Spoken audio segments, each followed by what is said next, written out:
20 नवंबर 1750 मैसूर की मिट्टी पर एक ऐसा बच्चा जन्मा जिसकी आंखों में निडरता थी और दिल में आग। उसका नाम था टीपू सुल्तान। बचपन से ही घुड़सवारी, तलवारबाजी और तोप सब उसकी दुनिया थे। उसके पिता हैदर अली स्ट्रॉन्ग लीडर थे और मां फातिमा फखरुन्निसा ने उसमें एक सिपाही की ईमानदारी भरी। 15 साल की उम्र में टीपू पहली बार मैदाने जंग में उतरा। अंग्रेज समझ रहे थे कि एक बच्चा हमारे सामने क्या करेगा, लेकिन उन्हें नहीं पता था कि उनके सामने एक उभरता हुआ शेर खड़ा है। उसकी तलवार बिजली की तरह चलती थी और उसकी रणनीति बूढ़े जनरलों को भी चौंका देती थी। 1782 में हैदर अली का इंतकाल हुआ।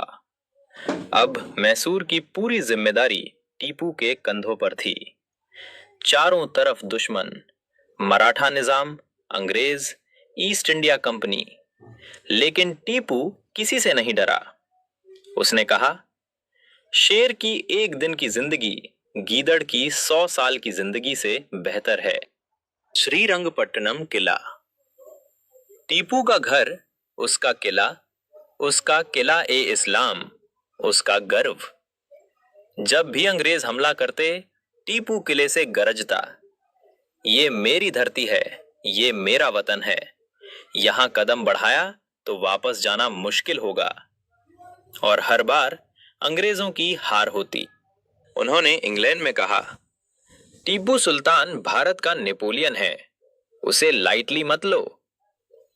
टीपू पहला भारतीय राजा था जिसने आयरन केस्ड रॉकेट्स बनाए।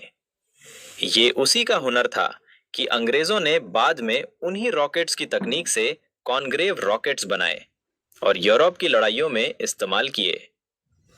टीपू सुल्तान सिर्फ बहादुर नहीं था, एक साइंटिस्ट किंग, इंजीनियर, स्ट्रेटेजिस्ट भी था। टीपू केवल योद्धा नहीं था, उसने रेल लाइनों की योजना बनाई, उसने बैंकिंग सिस्टम बनाया, उसने सोने चांदी के सिक्के चलवाए, उसने किसानों का टैक्स घटाया, उसने हथियारों की फैक्ट्री बनवाई, उसने मैसूर को भारत की सबसे विकसित रियासत बनाया। उसके राज में चोरी नहीं, भूखमरी नहीं, अत्याचार नहीं। लंदन की संसद में अंग्रेज बोले, When Tipu is alive, British Empire can never rest. जब तक टीपू जिंदा है, ब्रिटिश साम्राज्य कभी चैन से नहीं सो सकता। उसके बाद अंग्रेजों ने मराठों और निजाम से मिलकर साजिश की। तीनों मिलकर भी टीपू को नहीं हरा पा रहे थे। 4 मई 1799 श्रीरंगपट्टनम किला। भारत के अपने ही गद्दारों ने अंग्रेजों से मिलकर साजिश की और श्रीरंगपट्टनम किला का दरवाजा खोल दिया और अंग्रेज अंदर घुस गए।